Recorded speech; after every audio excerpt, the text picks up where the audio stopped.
2024 की film Anora एक club dancer की कहानी है जिसे अपने सपनों की दुनिया जीने का तब मौका मिला जब उसकी मुलाकात इवान नाम के एक रईस रशियन लड़के से हुई। ये फिल्म उन्हीं दो लोगों की परेशानी भरी शादी के बारे में है।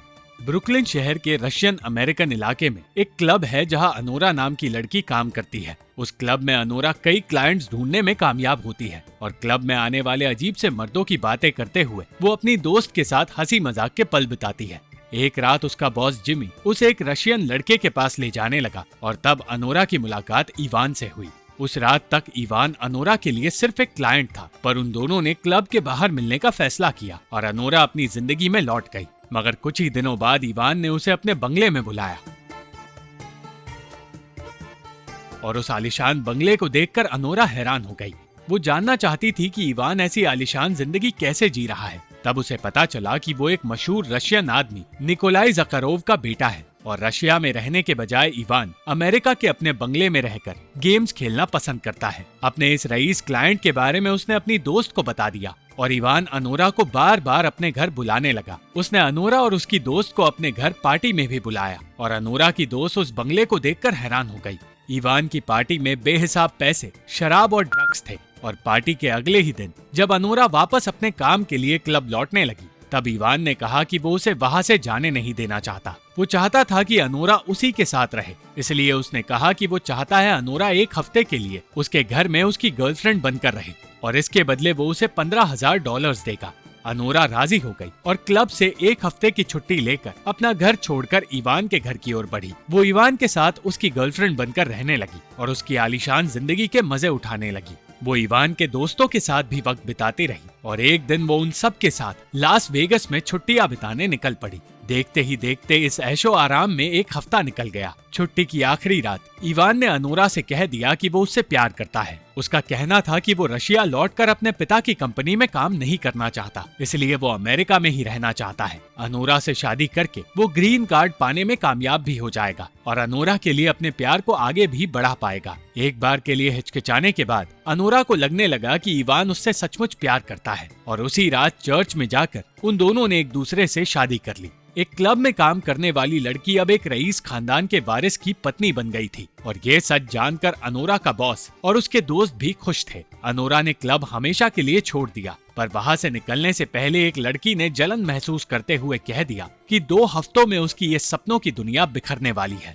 अनोरा और इवान साथ रहने लगे और उसी बंगले में अपनी दुनिया बसाने लगे। मगर जल्द ही इस शादी की खबर रशिया तक पहुंच गई। इवान का कहना था कि उसने अपने माता पिता को उनकी शादी के बारे में बता दिया है, पर अनोरा को शक था कि वो झूठ बोलकर बात को टाल रहा है। इवान के पिता यानी कि निकोलाई के आदमी गार्निक और इगोर शादी का सच जानने के लिए अमेरिका पहुंचे, पर इवान ने दरवाजा खोलने से इनकार कर दिया। वो दोनों फिर भी घर में घुस गए और उन्हें अनोरा के बारे में पता चल गया। उन लोगों ने कह दिया कि ये शादी करके उसने मुसीबत मोल ले ली है और वो जल्द से जल्द शादी का सर्टिफिकेट लेने की कोशिश करने लगे। एक तरफ गार्निक सर्टिफिकेट देख रहा था तो दूसरी तरफ इगोर अनोरा से बात करने की कोशिश कर रहा था। गार्निक ने सर्टिफिकेट की तस्वीरें तोरोस को भेजी जो इवान का गॉडफादर है और अनोरा समझ नहीं पाई कि आखिर ये सब कुछ हो क्या रहा है। तोरोस ने जब ये सब कुछ इवान की माँ को बताया तो उसने कह दिया कि तोरोस को इस शादी को नल एंड वॉइड करना होगा और इसी बारे में इवान से बात करते हुए तोरोस ने अनोरा को एक प्रोस्टिट्यूट कह दिया, जो सुनकर अनोरा का दिल टूट गया।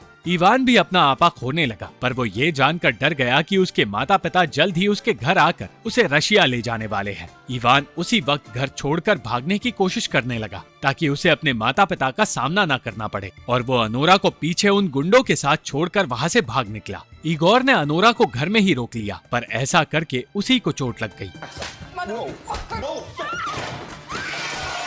और ये सब कुछ फोन पर सुनते हुए तोरोस बुरी तरह कंफ्यूज होने लगा। इगोर के पास अनोरा को बंदी बनाने के अलावा कोई रास्ता नहीं बचा। गार्निक एक लड़की को छूना नहीं चाहता था और इगोर उसे चोट नहीं पहुंचाना चाहता था, इसलिए अनोरा को शांत करना उन दोनों के लिए मुश्किल साबित होने लगा।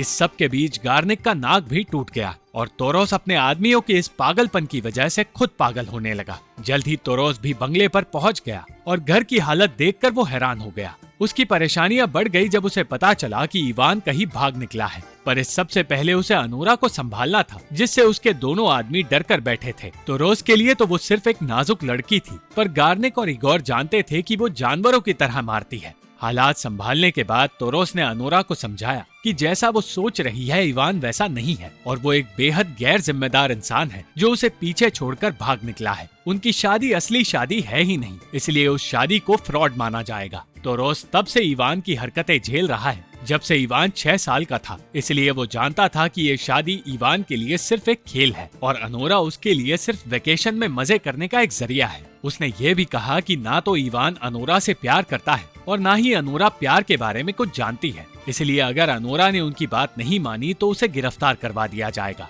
उसने अनोरा की शादी की अंगूठी ले ली और तब अनोरा फिर एक बार चिल्लाने लगी और तोरोस ये देखकर डर गया।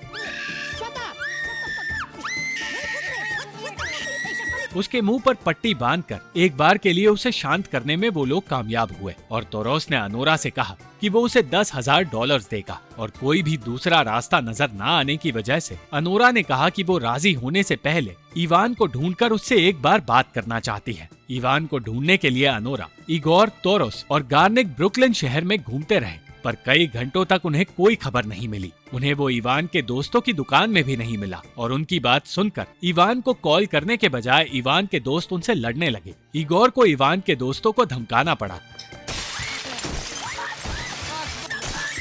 पर उनके फोन से किए कॉल्स का भी इवान ने कोई जवाब नहीं दिया। किसी को भी इवान के बारे में कुछ पता नहीं था और इस परेशानी के बीच इगोर अनोरा का ख्याल रखने की कोशिश करता रहा। शाम होते ही तोरोस को पता चला कि उसकी गाड़ी टो की जा रही है और हालात संभालने के बजाय उसने गाड़ी जबरदस्ती लेकर हालात बदतर कर दिए। हर जगह इवान को ढूंढने के बाद निराश होकर उन्हें लौटना पड़ रहा था, मगर उन्होंने हार नहीं मानी और शहर के हर एक क्लब में उसे ढूंढने लगे। वो लोग ये नहीं जानते थे कि इवान उसी क्लब में है जहां वो अनोरा से मिला था और वो लड़की जो अनोरा से जलती है उसे वहां देखकर बहुत ज्यादा खुश हुई।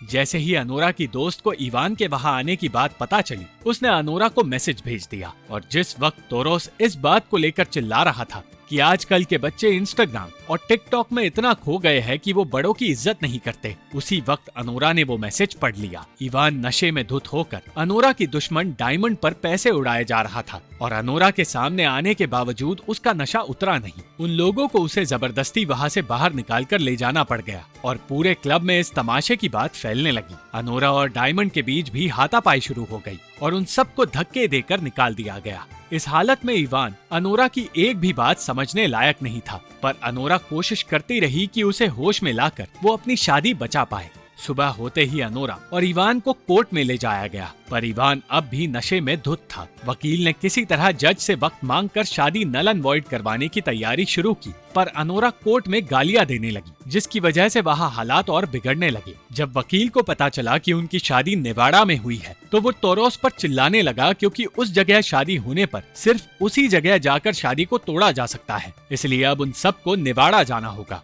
तोरोस उसी वक्त उन दोनों को इवान के माता पिता के पास ले जाने लगा और अनोरा चाहकर भी ये सब होने से रोक नहीं पाई। वो सब के सब एयरपोर्ट की ओर गए, जहां डरा हुआ तोरोस इवान के माता पिता का इंतजार करता रहा। इवान की मां ने अनोरा की ओर देखा तक नहीं, जबकि अनोरा यही उम्मीद करती रही कि वो उसकी बात सुनेगी। वो उस परिवार का हिस्सा बनना चाहती थी, पर इवान की मां ने साफ साफ कह दिया कि वो उस जैसी लड़की को अपनाकर अपने परिवार की इज्जत मिट्टी में नहीं मिलाएगी। नशा उतरते ही इवान अपनी मां की बात मानकर प्लेन की ओर बढ़ा और उसने अनोरा को कोई भी जवाब देना सही नहीं समझा। उस वक्त अनोरा को एहसास हुआ कि वो इवान के लिए सचमुच एक खिलौना थी। इगोर को अनोरा के लिए बुरा लग रहा था, पर वो कुछ भी नहीं कर सकता था। अनोरा ने उस वक्त ठान लिया कि वो अब तलाक लेकर रहेगी, पर इसके बदले वो इवान पर केस करना चाहती थी, जो कि उसके लिए मुमकिन नहीं होगा, क्योंकि इवान की मां यह आसानी से साबित कर देगी कि एक प्रोस्टिट्यूट ने उसके बेटे को पैसों के लिए फंसाया है। इवान अब भी यही कह रहा था कि उसने कुछ गलत नहीं किया है।